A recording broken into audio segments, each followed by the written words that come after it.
Press meet post Central Board meeting.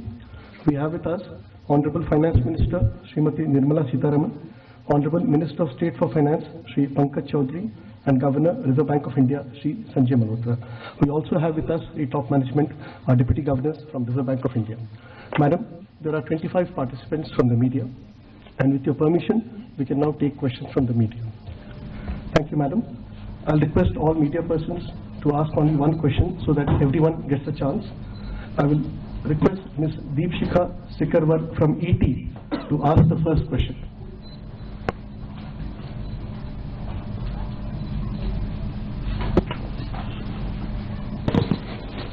Good morning, sir. Thank you. Sir, I wanted to ask about the, what's happened in the case of IDFC is from RBI end. Is there any kind of measure that is being undertaken? I will request the participants to kindly let us know who they are addressing the question. Of course, here it is very evident you are addressing it to RBI, but otherwise I will request all of you. See, we do not, as a policy, we do not comment on any individual bank or regulated entity. We are watching the developments. There is no systemic kind of an issue over here. Thank you. Thank you, sir. I'll request Lakshman Roy from CNBC Awas to ask his question.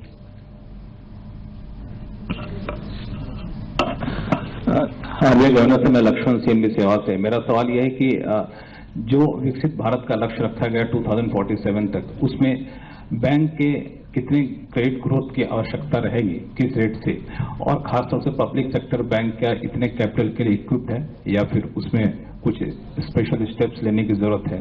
Specific सवाल कि क्या FDI limit बढ़ाने की जरूरत आपको महसूस हो रही है क्या? नहीं, बैंक्स के पास में देखिए बहुत अधिक मात्रा में कैपिटल है। जो आज के दिन में हमारी कैपिटल एडुकेसी समस्त बैंकिंग क्षेत्र की है वो 17% से भी अधिक है, जबकि जो रिक्वायरमेंट है वो केवल 11.5% है। तो अगर और कैपिटल नहीं भी आता है तब भी हम लगभग 5 वर्ष और जो है क्रेडिट मुहैया करा सकते हैं। जिस प्रकार से जो ग्रोथ रेट आज के दिन में है 10-11% की एवरेज ग्रोथ रेट रही है कैपिटल की, अभी आज के दिन में 14.5% की ग्रोथ रेट है। तो इस ग्रोथ रेट को बरकरार करने के लिए हमारे पास में 4 से 5 वर्ष तक का कैपिटल मौजूद है।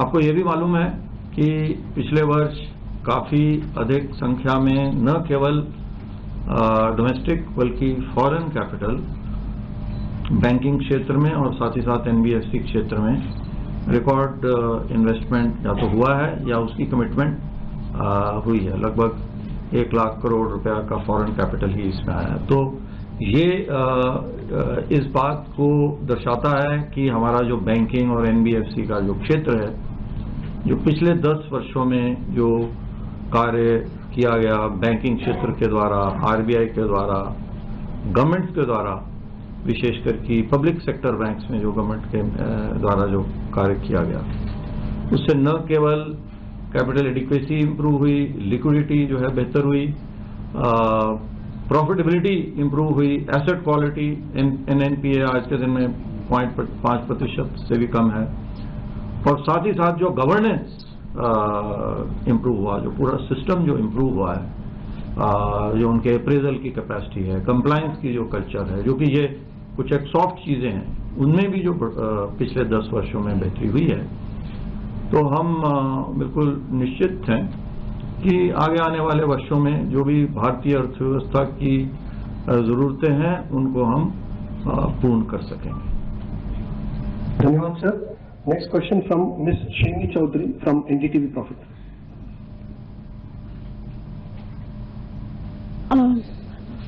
Ma'am, my question is for you. How are you reading the latest US tariff twist emerging in past few days? Any impact on the Indian economy are you seeing?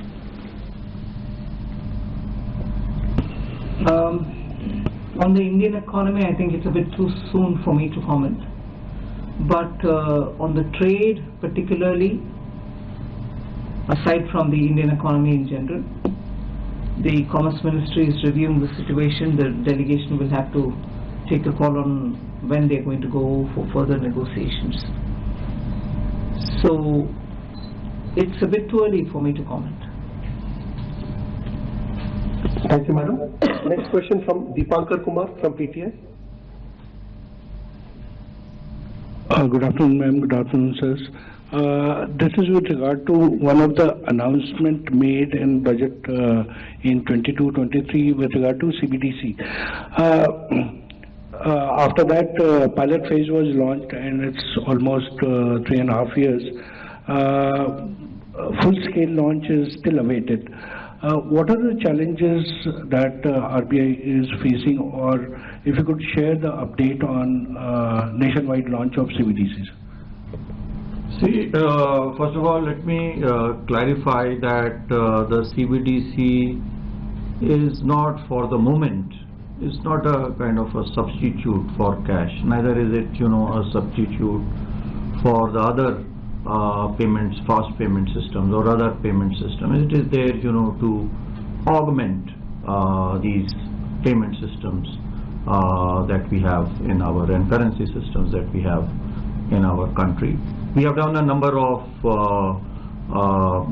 technical improvements in this regard. Right now, the effort is basically to get the technical and the operational details to be done, to perfect them. And in this regard, a number of further innovations and improvements are being done. For example, we are working on making this available even in offline mode. So unless and until we have the whole bouquet of features which are available on this CBDC, it would be premature to implement this on a large scale. However, at the same time, it has, you are aware, a number of additional advanced features which other forms of payments and currency do not have. For example, programmability. Because this is actually a new feature. So this is the feature, that we are again promoting in partnership with the central government and in partnership with state governments, wherever we want to make targeted payments. So that is the state of affairs insofar as CBDC is concerned. Thank you, sir. I now request Ms. Sapna Das from CNBC TV 18 to ask a question.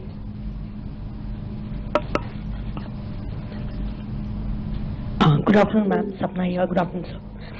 Ma'am, to you first. You just now said it's a bit early to, kind of comment on the Indian economy. But given the state of affairs for now, how have you assessed the situation? It's a dynamic situation, changing almost on a weekly basis. So, what's your conversation like with the regulators? Can share with us over here. And sir, for you. Post your previous or the last MPC, are we given to understand that probably the interest rate tool is something that the RBI will not be using very frequently going forward, and it will be more, your focus is going to be more on the liquidity side with more liquidity measures, possibly? Thank you, ma'am. Thank you, sir. Well, the answer is the same. You only reworded the question, right? So it's a bit too early for me to comment. I repeat. See, on the rate part, it's not within my domain. It is the MPC. The MPC minutes were released only a couple of days ago. On 20th, we released the minutes, and we will be taking a decision, meeting by meeting. So what the interest rate decision will be in the next, it will depend on the evolving growth and inflation dynamics. Liquidity, also, there was a mention in my statement, in the governor's statement, that we do after the MPC meeting on 6th, and I can only reiterate that for you. We stand committed to providing liquidity for the productive needs of our economy, and I will also like to state that it will be preemptive and it will be proactive. We will not only, in meeting our assessment of the liquidity requirements, looking into the leakage of currency in circulation, which requires more durable liquidity to be provided, but also requirement for reserves as a result of higher deposit and credit growth rate because of forex intervention, which we do not to target any price or level of the foreign exchange of the Indian rupee, but to reduce the volatility. And then more importantly, the government balances, because they also fluctuate, on a day-to-day, week-to-week basis. We will continue to provide preemptively durable liquidity, which are what is needed for the transmission of the policy rate to all markets, whether it is money markets, the bank markets, government securities, all these markets. Thank you, madam. Thank you, sir. Next question from Shishir Sinha from Hindu Business Line. Namaskar, ma'am. Namaskar, sir. Sir, my question to you, Governor, sir. With the change in the base year of CPI and GDP, are you going to revise your estimate? And also, are you also thinking about that inflation targeting range should also be revised because of the change in the CPI base year, sir? So two questions. You are saying, will we change our CP estimate? Obviously, see, if the whole methodology is changing, then that will undergo a change. So next estimate that we give out will be in our April policy, and so that will certainly take into account whatever changes that have been brought in. We have welcomed those changes, as you are aware. They will help, I think, they better reflect the consumption expenditure of the Indian households. They will also to some extent, reduce volatility. So in both ways, the methodology also has been changed, so even that will also help, in better estimating the CPI inflation. The second question, as to whether the target should be changed or not as a result of that, that is still under examination by the government. We had we had published a discussion paper. We got comments. We gave our recommendations to the government. So now the government will be examining and very quickly coming out with target. However, I may mention that merely, because of the change in this CPI series, will it result in a change? I don't think so, because even though those changes in terms of direction are very material in terms of methodology, coverage, representativeness, volatility, etc., but they are not high enough. They are not, because the changes are there, but they are not substantial, only because of which there should be a change in the target, only because of this. Thank you, sir. Next, we will have Aryan Khanna from Informist. Thank you. This question is to both Madam Finance Minister and the RBI Governor. A couple of years ago, the Finance Ministry had moved away from switching bonds bilaterally with the RBI, according to public statements by finance secretaries at that time. What has led to a move back to such a measure, especially twice in the current FY, you've made large switches, and do you expect this to continue in the future? Also, is there from the RBI's perspective, is there a liquidity management impact from the switching of the GSEC? Thank you. See, we have a number of measures in our operational toolkit for the debt management. This is not a tool, let me clarify, this is not a tool for liquidity at all. This is only a debt management tool. And effectively what it does is, the press had reported, that the gross borrowing has actually, increased a lot, which we tried to clarify that is not the real thing, to be noting. The more relevant number is the net borrowings. So the net borrowings actually, increased only by about 20,000 crore from, I think, if I remember correctly, 1150 to 1170 or something of that order. So this switching operation also basically what it does is it postponed some of the maturities which are going to come in. Next year they will be postponed further depending on the maturity of the switched bond, and the gross borrowing next year will decrease. So it's part of the tool. Now some of them are maturing, some of the RBI holdings were maturing, so that's why we have done with a switch with the RBI holdings, but we also followed it up with a switch into the market. So they are all part of our operating policy toolkit. They do not reflect any change in our operational strategy. Thank you, sir. Next question from Nikunj Ori from Thomson Reuters. Just 1 minute here. We wanted some clarification. Ma'am, any change in thinking from the finance ministry side because of the public comments 2 years ago? Not at all. Okay. Thanks. Nikunj. Good afternoon.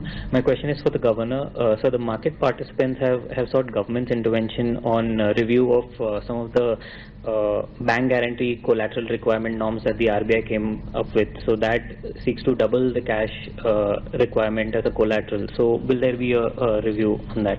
Thanks. So we now, we mentioned even in the board, this was also discussed, FSTC. We now have a framework making a framework for making regulations. So before making any regulation, we publish the draft. We invite comments, suggestions, and this has been done, after proper consultation with all the stakeholders. And initially in the draft, I may mention, that this particular proprietary trades, lending for proprietary trades was prohibited in the draft. And after that, after taking into their comments and suggestions, we have not allowed it with certain prudential norms. There is no change that we are contemplating. Thank you, sir. Next question from Mr. Ajay Mishra from Doordarshan.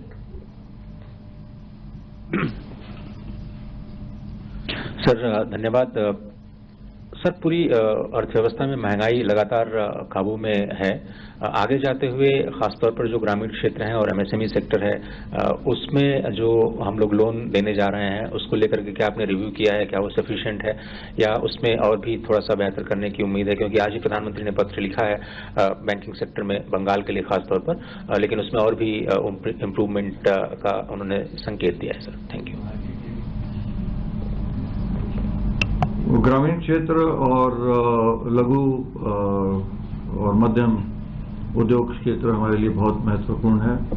आज भी board में इसके ऊपर में चर्चा हुई। माननीय वित्त मंत्री महोदया ने भी उसके ऊपर में हमारा ध्यान आकर्षित किया और ये हमारे लिए लगातार हमारा एक प्रायोरिटी एरिया रहता है। जैसा कि आपको मालूम है, जो हमारे पास में लेटेस्ट आंकड़े हैं उनके अनुसार 14.5%, लगभग 14.5% की वृद्धि दर दर्ज हुई है बैंक ऋणों में और सभी क्षेत्रों में, चाहे वो कृषि हो, चाहे वो बल्कि एसएमई क्षेत्र में तो 25%, मेरे ख्याल से 28% के लगभग ग्रोथ दर्ज हुई है। तो अच्छी एक ग्रोथ वहाँ पे दर्ज हुई है आगे, और हमने इसके लिए कई सारे कदम उठाए हैं। बजट में भी आपको मालूम है माननीय वित्त मंत्री ने इसके लिए कई कदम इसमें उठाए हैं और हम भी आगे यूनिफाइड लैंडिंग इंटरफेस की चाहे बात करें, चाहे जो कोलेट्रल फ्री लोन्स की लिमिट है 10 लाख से बढ़ा करके 20 लाख रुपए का हमारा प्रस्ताव है, वो अभी पब्लिक कंसल्टेशन में है। तो हमारा आगे भी दोनों क्षेत्रों को, सभी क्षेत्रों को, और विशेषकर इन दोनों क्षेत्रों को, ये प्रायोरिटी क्षेत्र में भी आते हैं हमारे, अगर इनमें ऋण बैंक देते हैं तो जो प्रायोरिटी क्षेत्र की जो उनके लिए जो रेगुलेशंस हैं, जो रिक्वायरमेंट्स हैं, उनको भी ये मीट करते हैं। धन्यवाद। धन्यवाद sir. Next question from Surabhi Prasad from business today. Good morning, ma'am. Good morning, sir. My question is to both of you. It's regarding the prices of gold and silver that have been shooting up, and imports of silver has also increased, and the prices have also had an impact on the trade deficit and the new series inflation also. So just wanted your thoughts. Is it a cause of concern as of now, and just your thoughts. Thank you. See, all gold which comes off the market is imported. In this country, the dependence on precious metals is very much from outside only, in the sense we get every ounce of gold which comes into the country is an imported gold. And we don't have our own source of exploring and extracting gold. There are steps being taken, but yet not sufficient to meet our demand. Gold has always been a favored investment for households, whether as an asset class or for jewelry. So a high-pitched demand from, let us say, the domestic consumption also sees a seasonal spike during festival season, during Akshaya Tritiya and so on. We are watching it, but I'm not sure it has reached such alarming proportions given the tendency or natural things as it is in India for investing in gold, buying gold, and therefore I think it has not gone in that sense beyond a certain limit. But of course RBI will also be monitoring it. Other than that, other than typically what's happening in the Indian market, it's also important, and I'm sure you from the media would have noticed, that most countries today, particularly their central banks, are buying gold and silver and storing them. It's a tendency when you talk of Indian consumer market, Indian households. Every central bank did have some, but of late you notice that many of the central banks outside are also buying gold. So international price of gold or silver, which used to be because of China and India being large consumers of gold, largely due to domestic purchase of gold, spiking up and down. Now the spike is largely due to central banks also buying and storing. And we as importers, therefore, for our domestic consumption, which is a usual thing which happens every season, every festival, every household purchase, is affected because of the global increase in gold and silver prices, which are much beyond the usual increases and fluctuations which happen in the gold and silver market. So I'm purposely bringing in the element of the central banks outside, domestic consumption within the country, the pattern within the country of gold purchases, and the cause for that unbelievable spike in gold and silver prices, which are largely because of the investments in big numbers by central banks outside the country to store. So my observation is to bring in the central bank is for saying as to why globally it is shooting up. Let me add that if you look at numbers from April to December, the quantity of gold, I mean, in value terms there was hardly any increase. I think about $1 billion or so against 50 billion. It increased from 49 to $50 billion.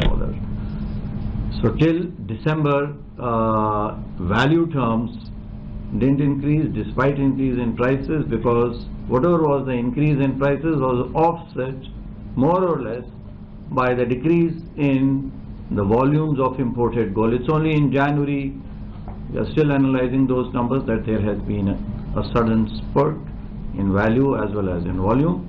As the finance minister also mentioned, there is a lot of fluctuation, seasonality in that particular demand. So we are not unduly concerned about that, especially because our external sector continues to be very robust and strong. The current account deficit is still very, very manageable as per our projections. It's within or about, the 1% of GDP range. The government has now a number of agreements for trade, international trade, that it has signed, so that will help our current account even further going forward. Even on the capital side, it will help because trade and investments generally go together. Over and above that, number of policies that government has come out on the FDI side, latest being liberalization, opening up 100%, insurance sector, and then the AI summit, recently that we had. So many, I'm forgetting the numbers, some hundreds of billions of dollars being committed towards data centers. Earlier we saw, the tech giants, Amazon, Google, Amazon. I think the number that we had, they together they had committed was $62 billion. So so now it's 250. Earlier they had done $62.5 billion. So even if part of it comes, and gross FDI has been very robust, even this year, good growth rate last year also, this year also. So we have sufficient reserves. So external side, is very strong, and including, the domestic macro, even the external sector is very strong. Thank you, madam. Thank you, sir. Next question from Tarun Sharma from Z Business.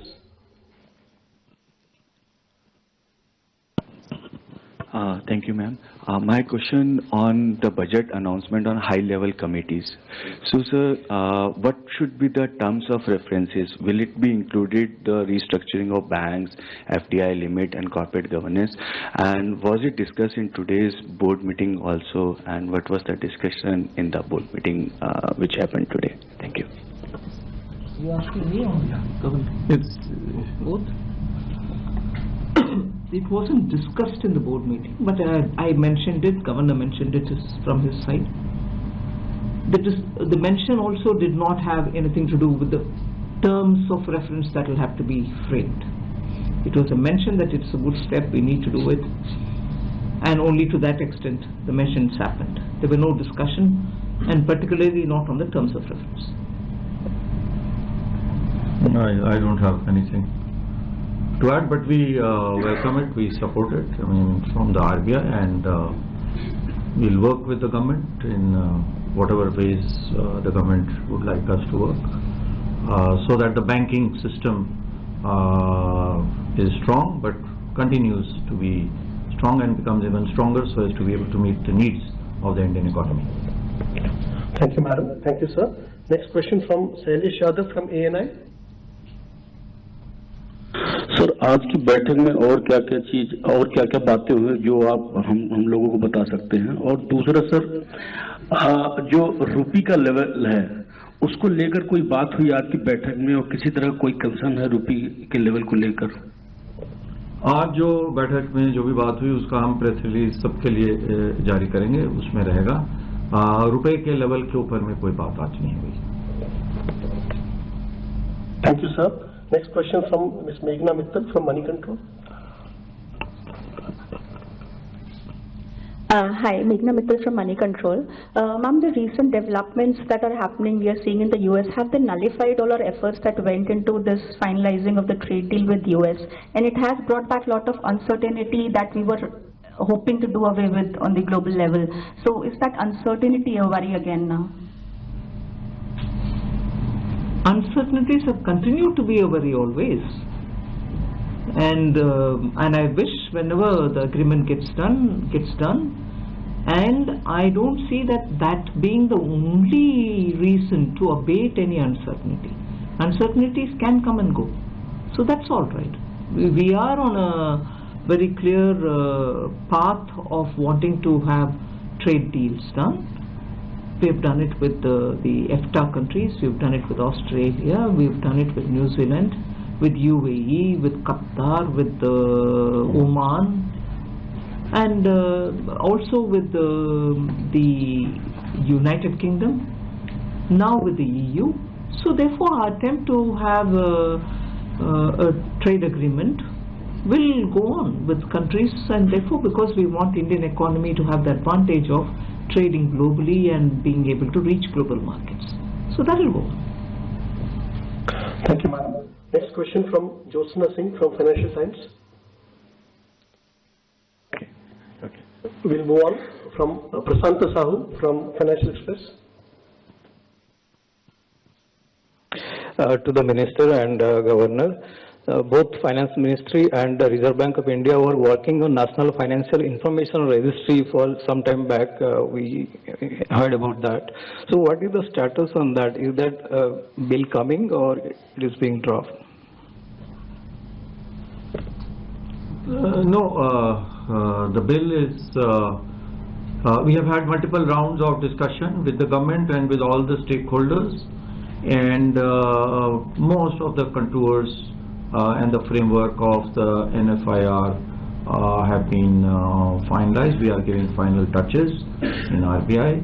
After having done that, we will send our proposals, our comments, our suggestions to the government, and the government will take it forward. I don't think it has been shelved. Thank you, sir. Next question from Gopi Shah from IANS.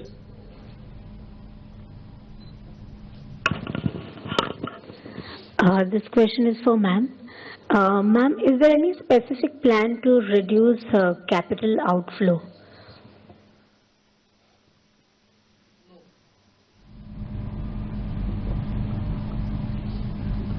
Thank you, ma'am. Next question from Anchal Magazine from Indian Express. My question is for sir. India has reduced investment in US securities by over 18% in 2025. So is this calibrated reduction and an increase in gold holdings a conscious strategic buffer against the uncertainty in the US? There is no conscious call to reduce our holdings in the US securities.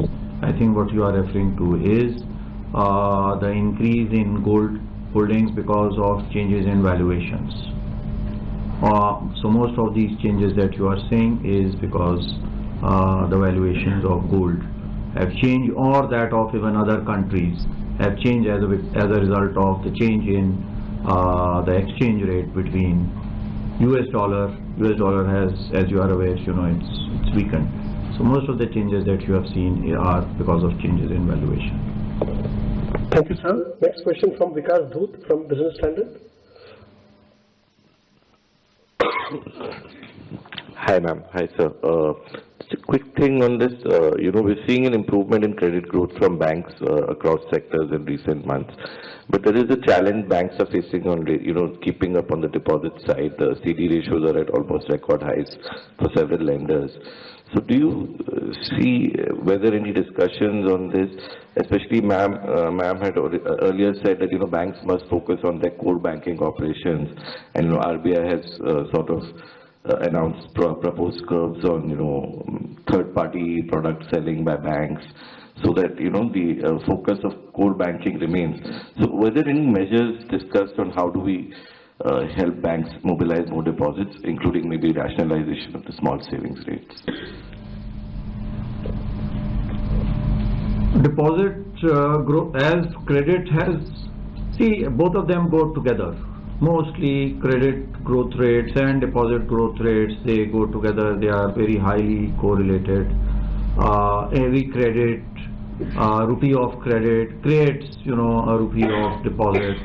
But there are business cycles, right? There are leakages, as a result of which the growth rates for short periods of time of the two, deposits and credit, can change and can be dissimilar.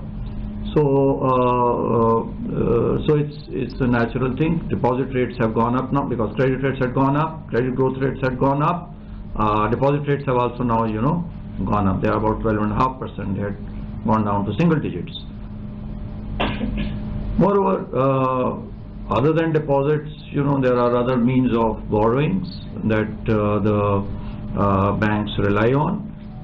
The banks will be in full position to meet whatever are the credit needs. There was a question on capital adequacy, so they are, they have sufficient capital to raise more funds, and so they are very well positioned to be able to meet the needs, credit needs of our economy. Thank you, sir. Next question from Siddhartha from Times of India. My question is to both the Finance Minister and the RBI Governor. RBI has come out with regulations on new norms on mis-selling. Would RBI also want the systemic issue of higher commission in certain products to be addressed? And ma'am, has there been some discussion around the incentive structure for certain financial products so that the instances of mis-selling come down? See, on the mis-selling, I've been speaking consistently. Banks should concentrate on their core business. I'm repeating this, and I've also said this several times to the banks themselves. From the customer side, I'm giving you a long-wound answer, purposely because you have to contextualize this. From the consumer's point of view, the customer point of view, the bank deposit holder point of view, the money lending which happens with a customer, the borrower's point of view, you need banks to focus on understanding their customer, their strengths, their weakness, the business cycle, if they are personal account holders, their needs, their requirements, and so on. One of the good and noble spirit of financial inclusion, particularly in a country like ours, where banks have spread all over. It's also because of, you can say, at one point in time when nationalization happened, banks were meant to go deep into the country so that they can reach all customers. Now from then the emphasis has been to know your customer, reach out to them, mobilize deposit and lend. Make your money out of what you lent, no problem. That's core banking. Gradually, with the economy and the types of businesses growing, banks have spread themselves to do many other things, which is all right. I'm not against that. But they have reached a point, not now, a couple of years ago, they had reached a point where they did not have that comfort of the CASA money. And as a result, with the government also tightening on professional handling of the banks, performance, also making sure that the banks understand what the credit requirements are and so on, they had to keep lending, and inclusive of the aberrations which happened without checking on the security, you lent and whatever, they went on the other side too far too soon. You didn't mobilize CASA as much as you needed or as much as there is availability. But you also went on lending, of course lending on phone calls, lending without asset backing and so on, that you reached a stage where you had no longer the comfort of the CASA, the cheap money which you have in your account to lend. And at the time when the government was also trying to restore banks to do their jobs professionally. So banks said, government said, I clearly remember telling every one of the banks which came to me, I'm not saying all banks came to me, but every one of the banks which came to me, that I shall not give the money for their requirements. Please reinfuse or put more money into the banks. I said, I will not do that. You become a better bank that you can go to the market and raise that money.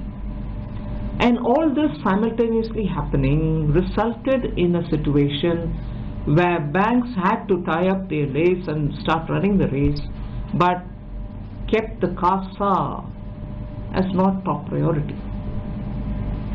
So in the last few years I've been saying banks should go out there, collect deposits, meet with people, not just for improving your CASA accounts, but that is where the customer side or the deposit holder side grievance that, one, their credit rating is not being understood by the banks. They need an outside agency to come and assess them. And when an outside agency comes, they really don't know who is who in that village. They would say, what's a banking footprint, take that. What is his business? Take that. Look at the economy in general. Is this business doing well? Give them a credit rating on that basis, which the individual customer felt that he's being treated very, very indifferently and not truly to his credit requirement or credit worthiness. As a result, total impersonal approach to banking set in. Today what is happening is the banks have understood that government is not giving capital, but then they have improved their systems, they are coming and doing well. Equally, you had the story of mis-selling happening. My pet peeve has always been that you do your core banking business, you're spending more time on selling insurance, where it is not required perhaps. And conveniently it fell between two stools. The insurance regulator felt it's not his business because there are banks which are doing it. Banks are not under in. RBI, pardon me, sitting in RBI, I'm saying this, RBI probably felt it's insurance business they are doing, so I will not come into this picture. And they were right probably. IRDAI was right probably. But in between was caught up our dear customer, the individual deposit holder, the citizen of this country, who kept saying, why am I being asked to take an insurance when I'm giving my property, my piece of land, and taking a home loan? He wants a loan for which the property is already there. So what is he being asked to de-risk? Why should he cover with him another insurance there? He already has a life insurance, he has a health insurance, he has something else, fire insurance. So as an individual customer, you had this person worrying about one more insurance that he has to take, despite having given a piece of land for building a house, for which he is taking a loan, EMI and all that. His salary is being given for that. So I've narrated the entire background only to underline the point that I'm glad that the RBI is coming up with guidance on why mis-selling is not going to be, entertained. And I think the message should go to the banks that you cannot afford to mis-sell. And this word mis-sell, instead of offending anybody, seems to be one more word in the lexicon. Mis-sell is an offense, if you ask me. Don't ask me under which section of Bharatiya Nyaya Sanhita. But it is mis-selling, right? Okay. Sorry? The issue of discussion among regulators on the incentive structure, has there been some discussion around that? There's not been one such a discussion, and in any case, we'll have a meeting in the FSDC. We'll see how best we can take this narrative forward. Thank you, ma'am. With your kind permission, we can have 3 more questions. Look at the time. The others are waiting for lunch. So see. It's very quick. Okay. Yeah, Ms. Shweta Roy, very quickly from the banker. Hello ma'am, my question is to you. The government has been encouraging a lot of private companies to invest more in India's growth story. But if we look at the data, the private capex data has been falling to 11.2% of the GDP. I want to understand here what are the biggest challenges that government is facing right now, and what's stopping the private companies to invest more? Thank you. Second question to the industry. First question is to the government that everybody should participate in India's growth story. Thank you, ma'am. Next question from Subhash Narayan from Mint. Ma'am, was there any discussion on bank consolidation, that roadmap that has been decided that further big banks would be created in the country? I'm not sure or familiar with any roadmap that you're referring to. There isn't one, if I know. One. Second, no, it wasn't discussed. 3, bank and consolidation was not a subject here, nor was a subject before the budget.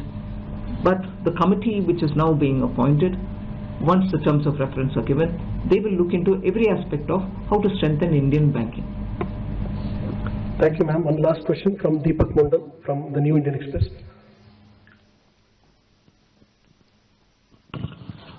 Ma'am, nowadays a number is highlighted by media a lot, that is net FDI rate. Net FDI is continuously showing negative growth.